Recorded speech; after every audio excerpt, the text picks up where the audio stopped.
Welcome to the Art She Manages, the podcast dedicated to remarkable women in arts and cultural management. I'm Alma, your host. Today's guest is Dr. Cornelie Kunkat, cultural consultant, advisor, and the founder of the mentoring program for women in arts and media at the German Cultural Council. Dr. Kunkat shares her deep knowledge about the power of mentorship, equality in private and professional life, and the transformations shaping today's cultural sector. Whether you're looking for a mentor or curious about navigating change in the arts, this conversation offers valuable insights and inspiration. Dr. Kunkat, welcome to the show. Thank you very much for dedicating time for this conversation and for being here. Thank you. It's my pleasure, and I hope I fulfill your high expectations. Well, I'm sure you will. Well, your profile is very rich and you have accomplished so many things. And I would like to start by asking about your education. You studied American Studies, Politics, and Philosophy. Which skills or ways of thinking from your studies have proven most valuable in your work today? I would say I still like the combination of those three. I just took my chance, maybe. I mean, if you're young and choose what you want to study, it's probably, I had no idea what it was leading to. And I knew from the very beginning it wouldn't lead to a certain job. So I knew it would only open my mind and my intellectual capacities. And so I would say I'm still very much interested into politics. And since I know America or the US quite well, since I was studying there and traveling there and visiting for seminars and workshops. So I think it's good that I know the US so well so that I can cope maybe a little better with the political situation that is happening there right now.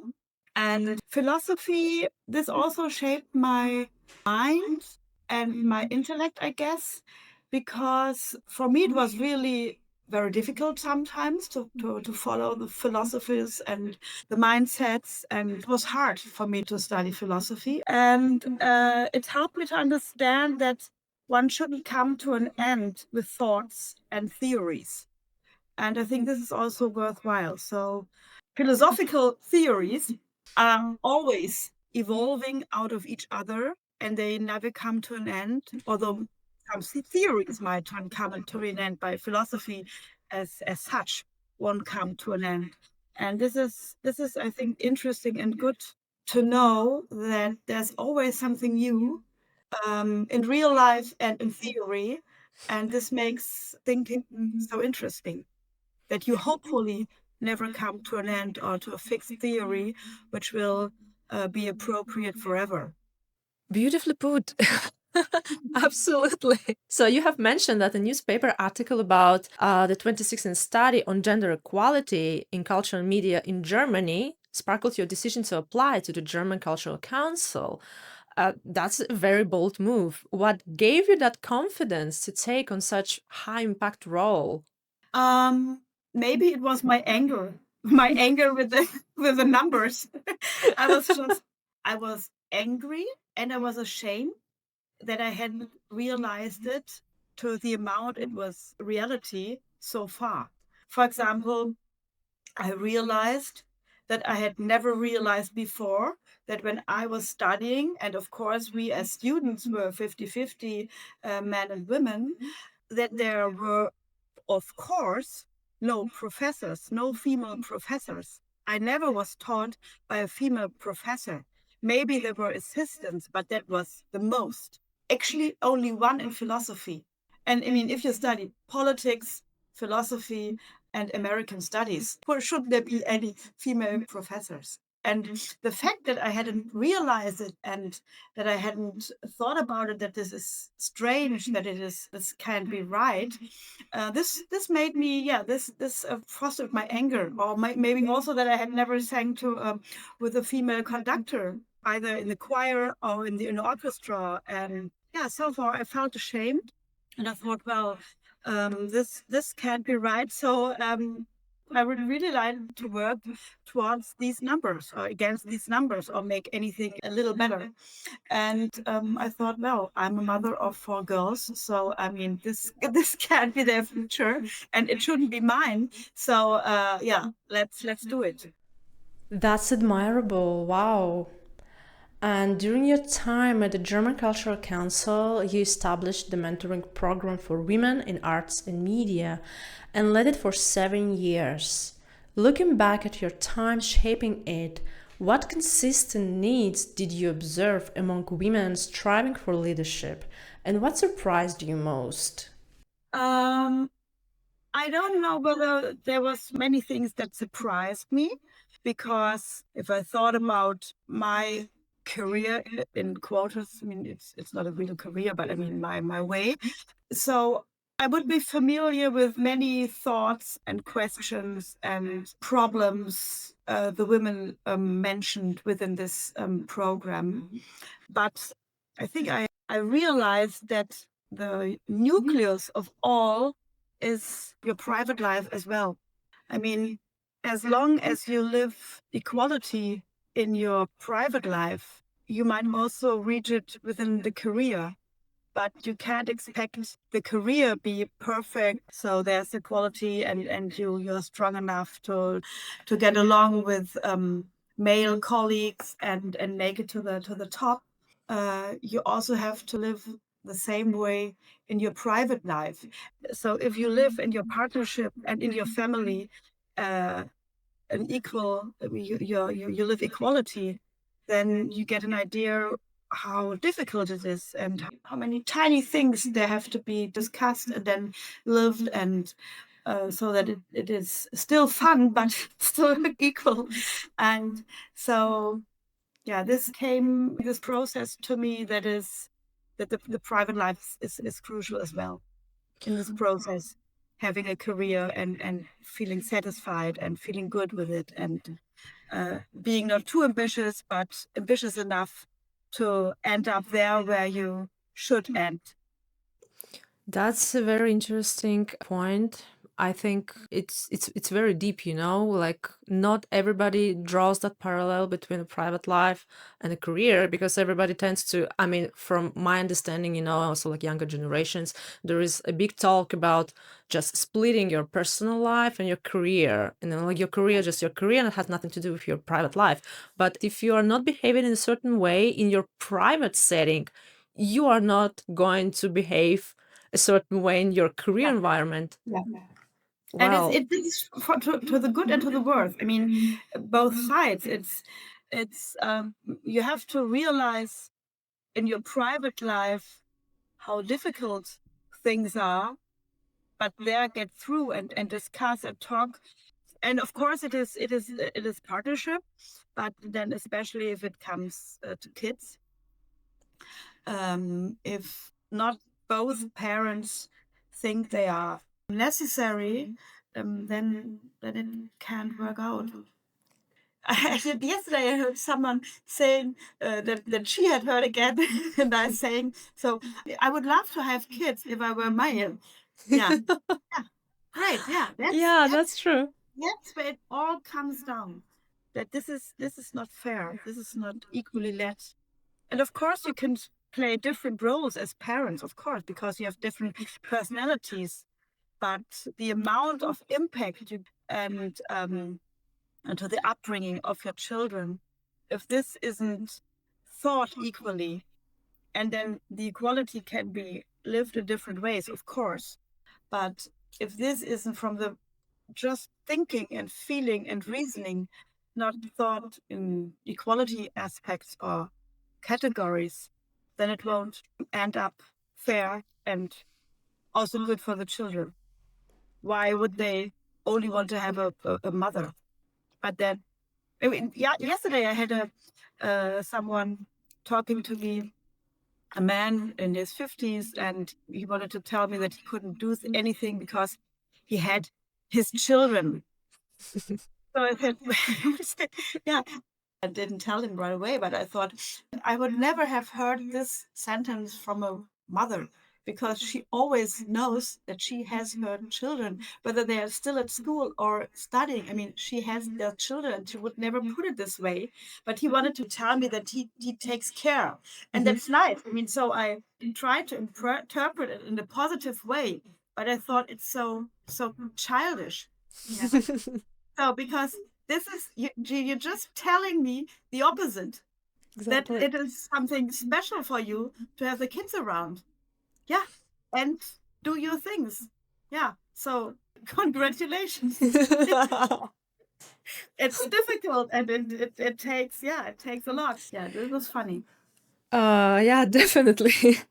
And you mentioned that you weren't really surprised by the needs of mentees. But have you seen their expectations or priorities evolve over the years? What kind of questions were being asked in the early rounds compared to the more recent ones?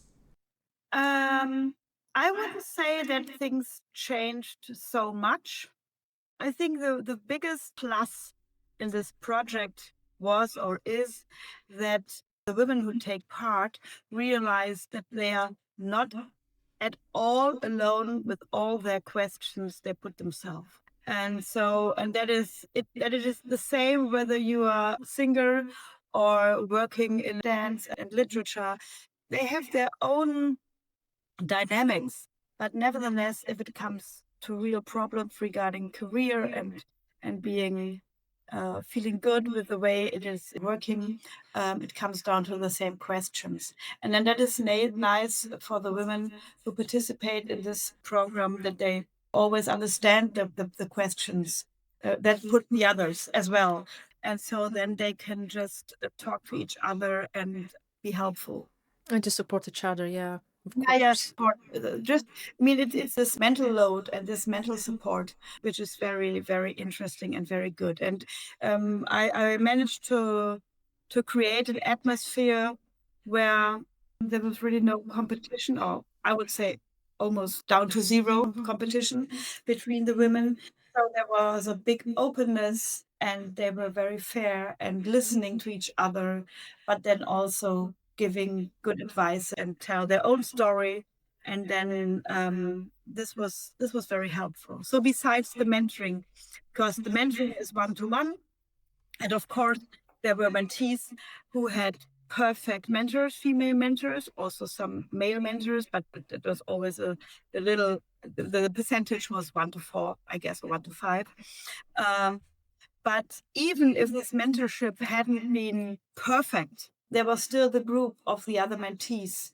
And I really tried to initiate as many contacts, either per Zoom or hybrid or one-to-one, so that they had good chances to get to know other women who had same thoughts, same experiences, and so they could be, as a group, could helpful to each other.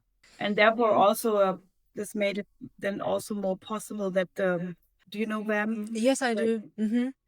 This Verein could arise, Mm-hmm. and now there are 400 women joining them. So it is really, this is very helpful. So it's your, so to say, subsidiary, yeah, or like daughter company. Our collective baby that arose. Yeah, that's amazing. And Yeah. now that you mentioned actually the importance of networks, right? And how it is really important to have contacts and to be in this like-minded group, people who can share and support you and understand your experience. And programs like Women in Arts and Media aim to help women gain access to these possibilities. But for those who aren't eligible or weren't selected due to high volume of applications, so what practical advice would you give on building meaningful professional networks for people who are outside those possibilities and especially outside the major cultural capitals?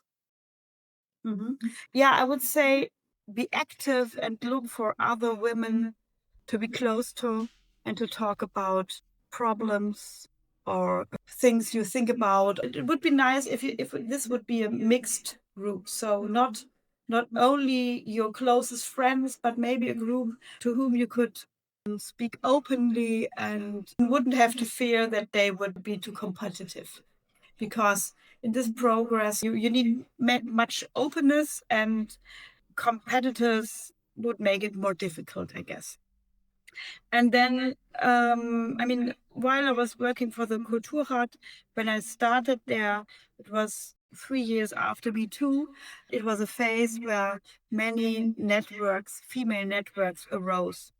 And they arose usually within the music sector or the orchestra. I mean, minor sectors, or even not only music and text and media and film, but also even more narrow. And I think it was a good move. But if I look now at those many networks, it's more or less uncountable. I think there were 20 in the beginning, and then, oh, maybe 2018, and now they are probably about 100 networks. So nobody knows anymore which network, or can't know any networks. And every network is more or less trying the same. And there's so much time, gets not wasted, but has to be afforded in organizing, making a website and everything, and doing meetings and lectures and whatever. So I think it gives comfort for the members. And of course, it's good to join one of those networks. But I think there's almost too many networks.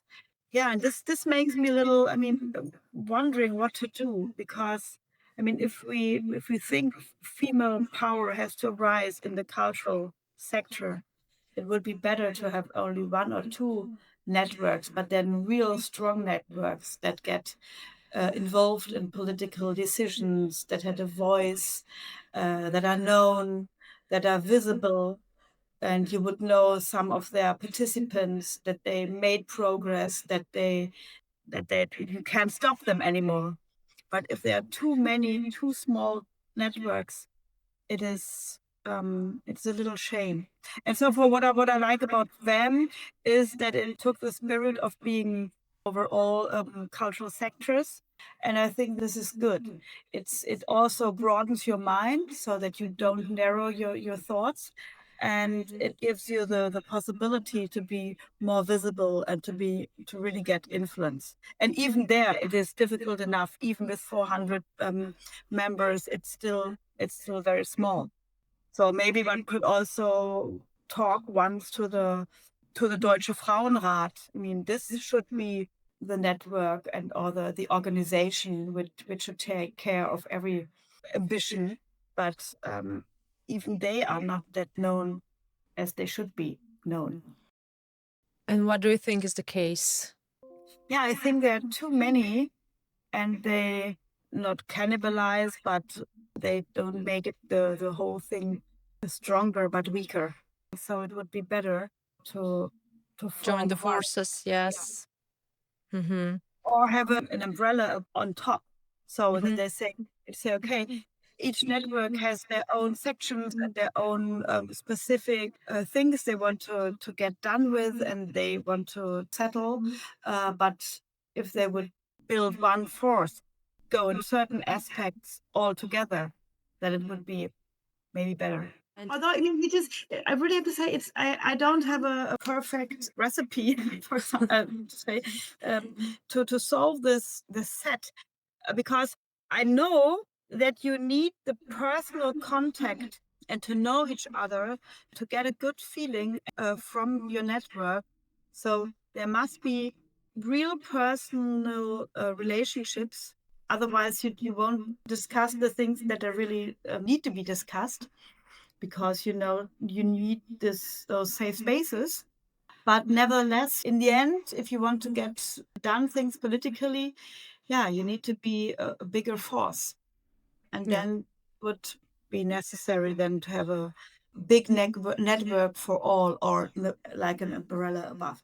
And besides this, regarding the mentoring topic, I would say, or I would encourage people or women to look for their own mentors, to think, who do I know, who do I like, who impressed me, who might be a good advisor in these situations to me, and just ask straight away whether this person would mind to be a mentor for a certain time, or for 3 sessions, or for 3 times 2 hours. I mean, get it precise.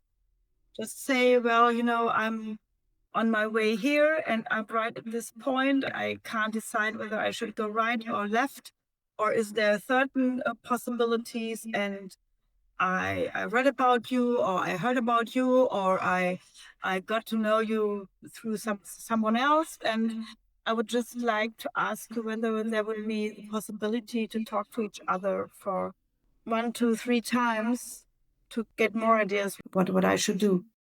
I'm sure that of course. I mean, it's like dating. I mean, there are people who say, well, no, I don't, I don't want to. But I think the percentage would be quite reasonable. I would say if you ask 5 women, maybe there's one who would say, well, yeah, I don't want to. Maybe two would say, oh, it's difficult now, but maybe in 3 months or half a year. And then you might say, no, half a year, that's just too long to wait. But if you ask 5, I'm sure that you would find 2 persons at least would say, okay, yeah, let's do it. Sometimes in the evening, just via Zoom. I mean, it's so easy. You don't have to be at the same place. And you should prepare something to send them, real short CV, and then formulate what your questions are. So think about it in advance and put your thoughts down. This already helps you. What are your needs at all? I mean, if you want to be too precise, so what are the 3 biggest issues or things you're bothered with, or you feel uncertain? And then try to formulate it and apply it in an informal way. That's amazing, because I'm sure lots of women, especially like young aspiring artists, art managers, whatever they do, they're like quite shy, they think, oh, I'm a nobody is going to reply to me, or like, why should they bother? Why should they dedicate their time? This is what I also have heard from my previous guests. They only encourage young women to be brave, to not be afraid. So even if you reach out to somebody and they, I don't know, worst case scenario, they ghost you, right? Yes. So, I mean, there is nothing worse than can happen rather than that. Yeah. So Yeah. absolutely, just take your chances, and maybe you can only gain. You have nothing to lose, only to gain. Yeah, that's So right. thank you for your advice. I mean, if it comes from somebody like you with your experience, with your expertise, it can be only very Well, encouraging. we had 200. I talked to 200 mentors. 200 mentors were a little less, because some did it several times, but it was like 170 mentors. And when the program was known, I got applications by the mentors, lots of applications by mentors. Amazing. And that was really, I mean, so that's why I'm so sure there will be many women who really love to help others. And then 3 times 2 hours, that's enough Mm-hmm. to help you, to get you over the next step. Exactly. Yeah. And what I can also say, there were always 2 situations when it was best to have a mentorship. When those mentorships in general worked best. When you just had arrived at a new place or at a new step, maybe being now a Geschäftsführerin for a small museum, and then having all those difficult things to do and not to know which is most important now. Do I have to answer this and this and this, or what are the priorities here, and what are the things I should do? Not at all, but I wouldn't know. And so in these situations, it was always very, very good to have a mentor. So if a new step comes closer and you will be in the position within the next 3 months, then ask someone, say, well, it's still some time, but in 3 months, I will be in these positions. Wouldn't you be the one who could maybe help me in the first half year, so that I don't do the most stupid things right away, but I just leave out 7 out of 10, and that would be great already. Yeah. And also, if you're at a point where you don't know, shall I go right or left? And what is the best? And who can try to organize my thoughts and help to get them in order and help me to make priorities and which priorities are best now. Yeah, so definitely. So the best time for ask for mentorship when you actually have some real burdens, a real question that you Yeah. have to tackle. Not Yes. just along the way. Therefore, I think this program is so intense and has such an impact because the period between 35 and 45 are so important. Maybe as a musician, they come earlier, I would say. Of course, maybe 10 years earlier already. But I mean, everyone should just go into the career life, I think, open-minded. And I think in the early career, you can really make experiments, be open and don't be too afraid. Yeah, of making mistakes. Yeah. Yeah, definitely. Try out what is your personality, what are your strengths and where are your weaknesses. And you will only find out while being in a project. And then after a couple of years, you know what your strengths are. And then you should find a way where you could follow those strengths. Yeah, absolutely. Well, thank you very much for your insights and advice on this topic. I think we have covered the mentorship in a very thorough way. And now I would like to ask you about your new role.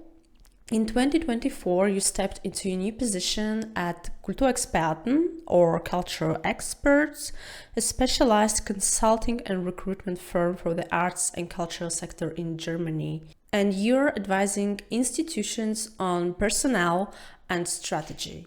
What excites you most about this shift from advocacy to consultancy? I think it came right at a perfect time because the mentoring program, I got to know many work situations in the cultural field, and I got to know many institutions, and there are very specific topics that need to be done on transformation processes, or I mean, good understanding, I guess, of what the work field, cultural leadership is about, and what different aspects are, and which personalities are needed, and also to read from the CVs where the strengths of people are. And also, I mean, I've talked to so many people. Yeah, I think I have a good understanding of personalities. And to see which institution needs which person at this time. This is also so important. So I like to consult the institutions which ask for our guidance or advice. And then there are also applicants. I want to be good with them as well, even if they are second best or third best or 10th best. But I like to be open to them as well and to say, well, your performance was perfect in this and this aspect, but here others were better, or you could be more precise here, or more open there, or more strict, or have more visions in this regard, or don't feel afraid to perform this way or that way. So, and I like to be a consultant both ways. So I have a feeling from your description that you are still mentoring them, right? You are still Yeah, yeah, acting as a mentor, yes. yeah. That's right. I think I can help it. Do you notice changes in cultural organizations compared to a few years ago? And what are the most burning topics the cultural sector is dealing with right now? I think there's very much change and reflection on transformation, how processes are best and are best over a long period. I mean, yeah, they come, so many topics come together. It is so all environmental problems, challenges. Then mean money. I mean money from cities or there's less and less. And then it is the generation gap or clash sometimes. Then it is so many. I mean the boomers are leaving or are about to leave, and who's next? And are there enough people next? So many things. And then the transformation need and cultural leadership as a theory or as a topic that has come to many minds of leaders. So there's much reflection and there's much goodwill, I would say, but also frustration. And this is a real difficult melange. Yeah, much advice and talk is needed. Yeah. Lots of challenges, as you said. It's like we're definitely living in a very challenging and exciting time at the same time. Yeah, And there's so many transformations, and it's not linear anymore. not It is, anymore, yeah. yeah, You cannot predict things. This is the beauty of it, or yeah. this scary part. And what is also so, I mean, like 7 years ago, there were certain topics, and you said, well, we have to settle them. But now there it is so much pressure in the other direction already that, for example, equality or diversity or ecological reasoning, they're almost at the end already, although they haven't flourished at all. You know, Oh. I mean, so I think it is a backlash already, although some topics haven't reached their goal already. Oh, that's very interesting. So you think that other topics, other more urgent priorities kind of outshined the whole diversity, equity, inclusion, and so on? I would say so. Not deliberately. It's just the way it is. Also, for example, the work-life balance. I mean, the older generation knows that maybe the younger generation has good points in strengthening work-life balance. But then with the financial pressure and not more, but probably less jobs for less money, so how do you want to arrange this? And how do you want to organize a better work and life balance? I mean, if there are projects where the work has to be done for Exactly. a small amount, or do we wait for AI to do so many things that we can still have work-life balance and have less people working for a project because AI is doing so much more? I have no idea, but But how would people get paid actually if their work is replaced by AI? Well, I guess we will see. So, for our aspiring arts managers, listeners, so in your opinion, what are the key competences that young arts managers should focus on developing today? they should, I think the most important thing is to be a good role model. I mean, to be, if you put values up, you need to be someone who follows your own values. If there's a clash between pretending something and not living it, it will never work. And to be empathetic, you have to be open-minded, and at the same time you have to be sure about yourself and be brave.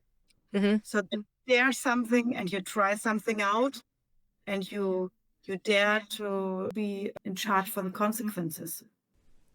Yes, I couldn't agree more. It totally makes sense.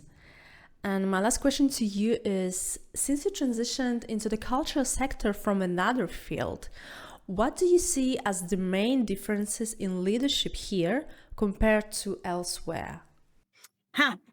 This is interesting because we had just had a project where someone not coming from the cultural field is entering a leading position for a totally cultural institution with 300 people working there. Wow. And she's coming from the science field, business and science, and she's very modern about agile working and everything. And I'm really interested because there were two sides in the jury. Will she be able to get along with the cultural surrounding? Will there be understanding and acceptance? And will people be likely to follow her and to follow her voluntarily? And I mean, to be fond of what she's planning? Or will there be resistance? This is what makes me wonder. Is there really this cultural community which is in itself different from other contexts?